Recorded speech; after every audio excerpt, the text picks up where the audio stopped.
Hello everyone. मेरा नाम advocate Neha Sharma है।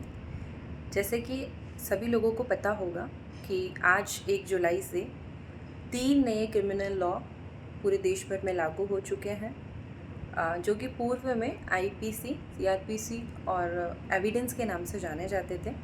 तो अब आईपीसी भारतीय न्याय संहिता हो चुका है और सीआरपीसी भारतीय नागरिक सुरक्षा संहिता हो चुका है और एविडेंस एक्ट भारतीय साक्ष्य अधिनियम हो चुका है। तो कुछ बेसिक सी इन्फॉर्मेशन तथा इसका छोटा सा ओवरव्यू मैं आपके सामने प्रस्तुत करना चाहती हूँ, जो कि प्रत्येक नागरिक को पता होना चाहिए, या फिर आप एक किस अवेयरनेस के माध्यम से, ये वीडियो के माध्यम से मैं एक अवेयरनेस देना चाहती हूँ। हम सबसे पहले बात करते हैं कि अगर कोई भी ऑफेंस होता है तो हम सबसे पहले एफआईआर दर्ज करवाते हैं। तो पहले एफआईआर दर्ज करवाना थोड़ा सा टफ़ था, या पुलिस वाले एफआईआर दर्ज नहीं करते थे, काफ़ी सारे इश्यूज़ फेस करने होते थे। लेकिन बीएनएस में इसको लेके काफ़ी चेंजेस किए गए हैं। हम एफआईआर आप बहुत इजीली करवा सकते हैं, इलेक्ट्रॉनिक माध्यम से हम एफआईआर करवा सकते हैं,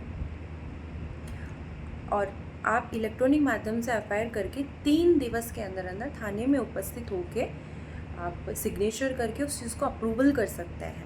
पहली चीज़ तो ये। दूसरी चीज़ ये कि पहले ऐसा होता था कि जिस ज्यूरिडिक्शन के अंदर अपराध हुआ है उसी अधिकारिता के न्यायालय के अंदर हम लोग एफआईआर दर्ज करवा सकते थे। लेकिन अब बीएनएस के अंदर 0 एफआईआर के नाम से एक प्रावधान किया गया है कि चाहे उस एरिया के थाने के अंदर अपराध हुआ हो या नहीं हुआ हो, आप एफआईआर दर्ज करवा सकते हैं, और वो एफआईआर दर्ज करने के लिए बाउंड है। फिर वो आगे जो भी जुरिडिक्शन वाला थाना है उसमें उस एफआईआर को फॉरवर्ड कर देंगे।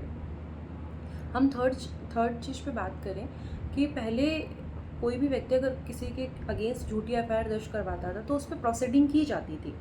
अब इसके अंदर प्रोविज़न कर दिया गया है कि अगर कोई व्यक्ति किसी के अगेंस्ट झूठी एफआईआर दर्ज करवाता है और वो कहता है कि मेरे पास साक्ष्य है, इसने मेरे अगेंस्ट झूठी एफआईआर दर्ज करवाई है, तो इसमें 14 डेज़ का एक प्रिलिमिनरी इंक्वायरी के नाम से प्रोविज़न डाल दिया गया है, जिसके अंदर जो व्यक्ति ये कह रहा है कि इसने मेरे अगेंस्ट एफआईआर झूठी दर्ज करवाई है, तो 14 दिवस के अंदर एक जांच की जाएगी। अगर वो जांच में झूठा पाया जाता है तो आगे किसी भी प्रकार की कोई प्रोसीडिंग नहीं की जाएगी।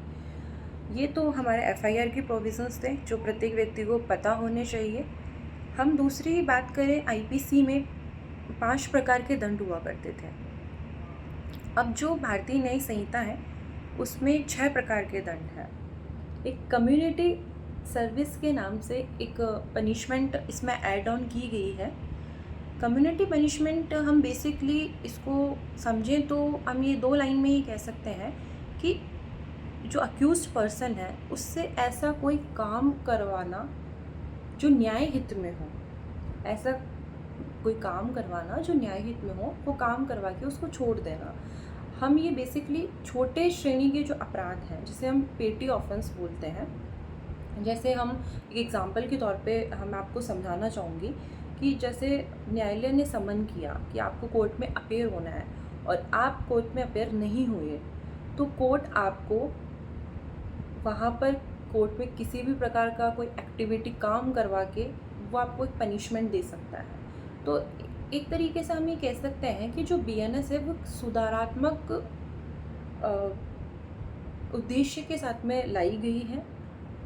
मानते हैं इसमें कुछ पनिशमेंट्स कठोरता को भी दिखाते हैं, लेकिन इन्होंने फर्स्ट प्रायोरिटी ये लिखा है कि अगर कोई पहली बार में छोटा अपराध करता है तो हम उसे कम्युनिटी सर्विस के माध्यम से अपराधित करके, दंडित करके उसको छोड़ सकते हैं।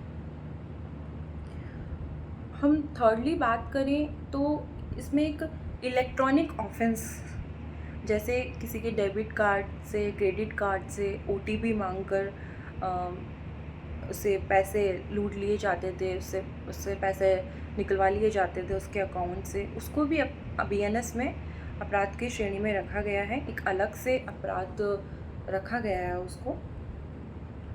हम आगे बात करते हैं कि एक इसमें बीएनएस में प्रावधान किया गया है कि कोई व्यक्ति अगर शादी का झूठा वादा करके उसे फिजिकल रिलेशंस बनाता है तो उसको बीएनएस के सेक्शन 69 में ऑफेंस माना गया है और उसको दंडित किया जाएगा।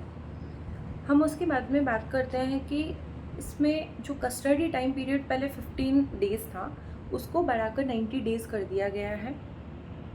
इस प्रकार के बहुत ही मेजर इसके अंदर नए प्रावधान किए गए हैं, जोड़े गए हैं, जो कि ये दर्शाते हैं कि व्यक्ति को अगर सुधारा जा सकता है तो उसे कहीं न कहीं इस प्रकार का दंड देकर सुधारा जाए, और इसमें कठोरता भी लाई गई है।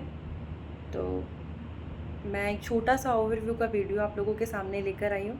आशा करती हूँ कि आपको मेरा ये वीडियो पसंद आएगा और आप इस वीडियो से काफ़ी आपकी मदद होगी। धन्यवाद। Thank you.